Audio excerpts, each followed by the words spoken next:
Oh, hello. Welcome to Wild Horse Rides. My name is Frederick, and today we are talking about character development.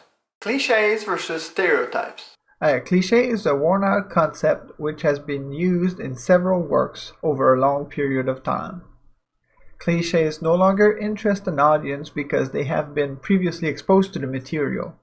Using cliché dialogue, characters, and plotline can be insulting to your readers. They will likely remember the original version and they will compare to your work endlessly. Avoid using clichés whenever possible, even if it seems more convenient. For example, an elf that wears green, has blonde hair, and is a skilled archer. A stereotype is a system of oversimplified belief about a person or a group. Most people typically regard stereotype negatively. However, writers can rely on their readers' preconceived notions to establish basic character traits rather than describing them in detail. Do not write your characters with stereotypes in mind. Simply acknowledge your audience's potential stereotypes and use it to establish common ground with your readers. For example, elves are graceful, beautiful, immortal, and wise. These are basic traits which have been established by a variety of fantasy books and movies. Most readers would automatically think of these traits if you say your character is an elf. Some writers believe that if they go against stereotypes, their work will instantly be unique and interesting. Chances are someone has already tried to be different and has gone against the stereotypes before you even touch your manuscript. You will also have the burden of trying to develop your character from scratch.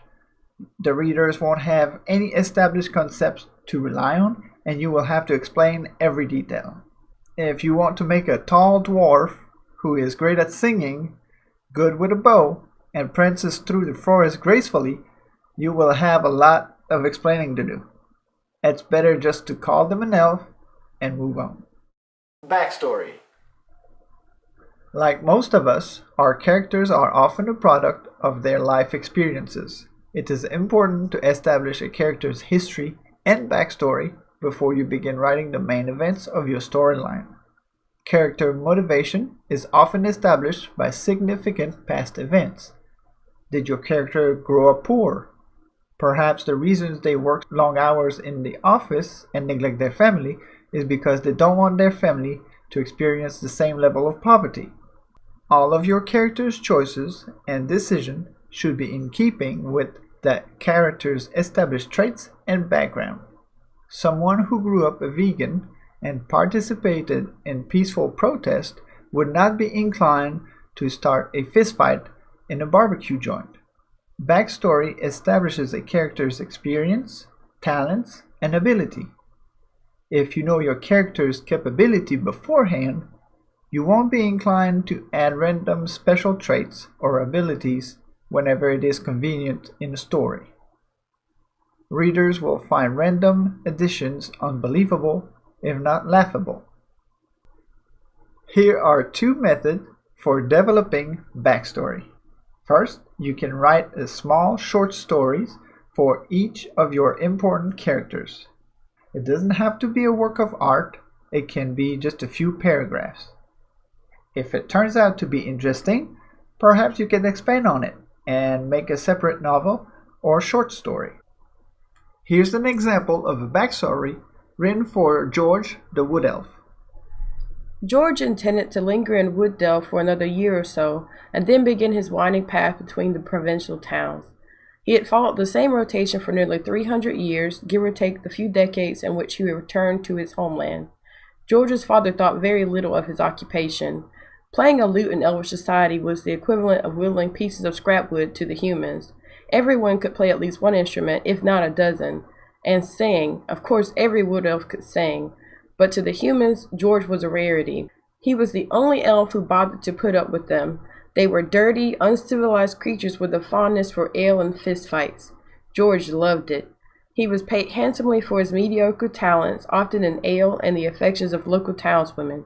Use character sheets to flesh out necessary details. Character sheets will ensure your descriptions are brief, preventing you from being sucked into the character's background. If you are the type of writer to get carried away, character sheets will keep you on task and provide structure. After spending the time to create wonderful backstories, you might be tempted to copy and paste them into your main manuscript. Avoid this at all costs. Most infodumps are considered telling. They recount past events rather than showing the action, and this is boring. Revealing all of your character's backstory removes any mystery associated with that character. Getting to know your character and understanding their motivation is a part of the reader's experience. If you show your hand before the game begins, you will lose both your reader's interest and their respect. Here's an example of telling. As you know, Martha, we've been married for 15 years. You keep doing the exact same thing you do every year, which is be sad on the anniversary of the death of our parrot, Pete. We all loved Pete. He was great. Remember that I liked to drink wine with him? It was all a good time. I also work at a small office where I type for a living. Pete liked to hear me type. And now here's an example of showing. Martha stared at the empty bird cage. Wow, 7 years already, she said. I handed her a bouquet of red roses. I'm sorry, honey. I'm sure Pete's still Pete, wherever he is. Why don't we just try to enjoy tonight? I've got a bottle of wine we can open. The office is closed tomorrow, so we don't have to worry about overdoing it. Avoid creating sad sack, low-budget TV movies. Please do not make your reader endure the mind-numbing, harebrained backstory of a character who is a crumpled, ripped sack of sad. Inexperienced writers often try to gain readers' sympathy or explain away a character's negative traits by creating a horrible, painful background filled with abuse and betrayal. It is insulting and disturbing when writers trivialize these types of life-altering events to gain points with readers. Most readers can't stomach the repeated abuse of your characters. They will stop reading or caring. There is a concept known in psychology as regression to the mean. Essentially, it means that everything eventually returns to the mean, the average, even after extreme events or significant outliers. A person might have a bad upbringing or be depressed because of a tragedy, but eventually that person will find a new normal. Your character's past history can certainly shape their choices, but it shouldn't get in the way of your story. Don't let your characters become raving, emotional lunatics and break down crying every 3 chapters because their first boyfriend cheated on them a decade ago. Internal motivations. Establishing a backstory is a good way to figure out what your character's goals, dreams, and desires are. Character motivation is important because it influences the character's choices and decisions, essentially shaping the outcome of your entire story. If creating a backstory is not enough, try using what if or what would you do scenarios to establish a character's trait and their normal reaction to stress. There are several books which provide these types of prompts and worksheets to fill out. Physical descriptions. You will never be able to completely define how your characters look, even if you spend paragraphs describing them. Your reader will always imagine them in their own way, using their own life experiences and stereotypes to frame the image you present. Don't waste your time trying to draw a detailed picture. Mention only key physical traits which makes your character unique. Don't try to describe your character all in one go, especially not in front of a mirror. Add cues throughout your writing. Here's an example of a bad description. Martha stared into the mirror, frowning. She hated all 36 of her freckles and her copperish blonde hair with little ringlets and 2 pigtails. Her face was round, each cheek approximately 2 inches wide. She was starting to get soft facial hair that she had never noticed before. The scar on her chin was still prominent, years after the accident on the farm. She still missed those pigs. Notice how long-winded this is, almost comical. The reader still has to imagine what this person looks like, despite the detailed description. Here's a better example of a physical description. His silver hair whipped around his face as the winds began to rise. He looked pale, almost ghost-like, amongst the dark clouds. This description is brief and it fits nicely into the action. We can infer that this person is either elderly or non-human since his hair is silver. We are describing the setting while also describing the character. Also, by describing him as ghost-like, it reinforces the idea that the character is inhuman. Every individual carries themselves differently. Your character should be equally unique, possessing tendencies and subtle mannerism. That doesn't mean your character should be biting their nails and twitching every few paragraphs. Here's a bad example of using character traits. The knight waved at the elf. He farted. Hail and good morrow. Longleaf twitched, shuddering in his cape. Hi. Here's a better example of using character traits. Longleaf teased the ends of his hair. How much more could one dwarf eat? We've been sitting here for 3 hours. Try to keep these traits consistent, but do not overuse them. Little details like hand-wringing or eyebrow raising can give life to your characters and add realism to your writing. Every writer is tempted to give their characters a wide range of cool abilities and skills that make them heroic or interesting. Don't overdo it. If your characters can play piano, be an ace poker player, welder, tap dancer, and a marine biologist, you might have a problem. No one is perfect, and your character shouldn't be either. Readers can easily be put off by characters who do everything perfectly. No one wants to read about a mere suit. If your character has to have a special ability, like using magic for instance, you must put limitations on the ability, otherwise your hero will never face true danger. Without such conflict, your story will be boring. Character voice and dialogue. Writers often fear that their characters will all sound alike, and that their readers will be unable to tell the difference between them when they speak. The easiest way to combat this fear is to know your characters well. If you get to know your characters well enough, they will speak for themselves.